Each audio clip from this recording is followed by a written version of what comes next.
வாழ்வில் வார்த்தை ஊழியங்கள் வழங்கும் இன்றைக்கான இறை வார்த்தை. நம் ஆண்டவர் இயேசு கிறிஸ்துவின் இணையற்ற நாமத்தில் வாழ்த்துக்கள். இன்றைக்கான இறை வார்த்தையில் இன்றைக்கும் ஆண்டவருடைய வார்த்தைகளை நாம் தியானிக்கலாம். 1 பேதுரு 5:6 இவ்விதமாய் சொல்லுகிறது: ஏற்ற காலத்தில் தேவன் உங்களை உயர்த்தும்படிக்கு அவருடைய பலத்த கைக்குள் அடங்கியிருங்கள். எவ்வளவு அருமையான உற்சாகமான வார்த்தை என்பதை நாம் அறிந்திருக்கின்றோம். அடங்கியிருங்கள் என்று சொன்னால் பொறுமையாயிருங்கள் என்று பொருள். எப்போதுமே நம் ஆண்டவர் நிதானமாகவே செயல்படுகிறவர். ஏற்ற காலம் என்பது அவருக்கு மட்டுமே தெரியும். நாம் செய்ய வேண்டியது எல்லாம் பொறுமையாக இருக்க வேண்டியது மட்டுமே.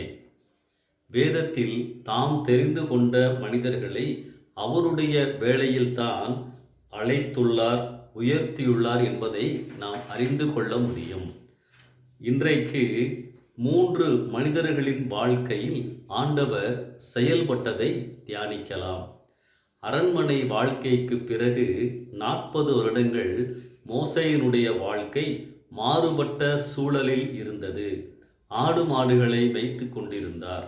அவர் மனதிலே பல எண்ணங்கள் இருந்திருக்கும்.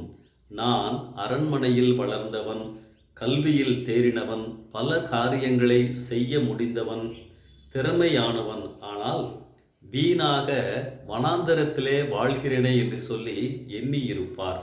ஆனால் அவரே நினையாத நேரத்தில் மிக முக்கியமான அழைப்பும் பொறுப்பும் அவரை தேடி வந்தது. ஆண்டவர் அவரை மறக்கவே இல்லை. இரண்டாவதாக யோசேப்பு. பல மேடு பள்ளங்கள் அவருடைய வாழ்க்கையிலே இருந்தது. சகோதரர்களால் கைவிடப்பட்டு குழியிலே கதறினார்.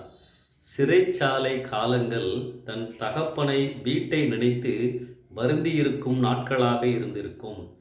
நாட்கள் வீணாக போகிறதே என்று கலங்கியிருப்பார். எதிர்காலம் எப்படி இருக்கும் என்றெல்லாம் யோசித்திருப்பார். ஆனால் ஆண்டவருடைய நேரம் அவருடைய வாழ்க்கையில் வந்த பொழுது நினைத்து பார்க்க முடியாத அளவிற்கு ஆண்டவரால் உயர்த்தப்பட்டார். மூன்றாவதாக தாவீது. ஆண்டவரால் தெரிந்து கொள்ளப்பட்டவர்தான். ஆனாலும் பயத்தோடும் கலக்கத்தோடும் தன் உயிருக்கு பயந்து ஓடிக்கொண்டிருந்தார்.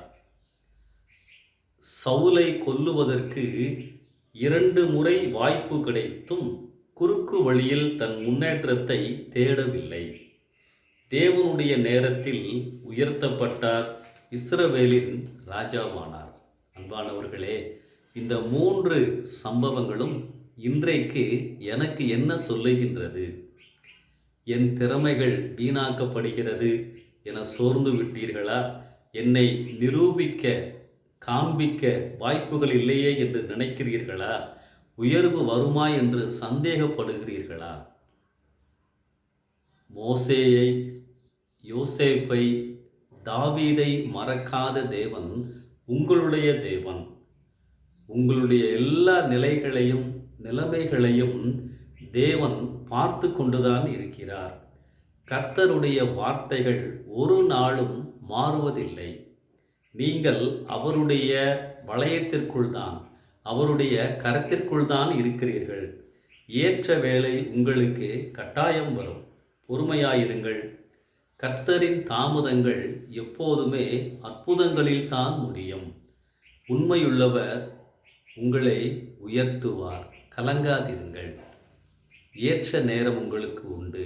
இந்த சிந்தனையோடு இந்த நாளை ஆரம்பிப்போம். கர்த்தர் உங்களை ஆசீர்வதிப்பாராக. ஆமென்.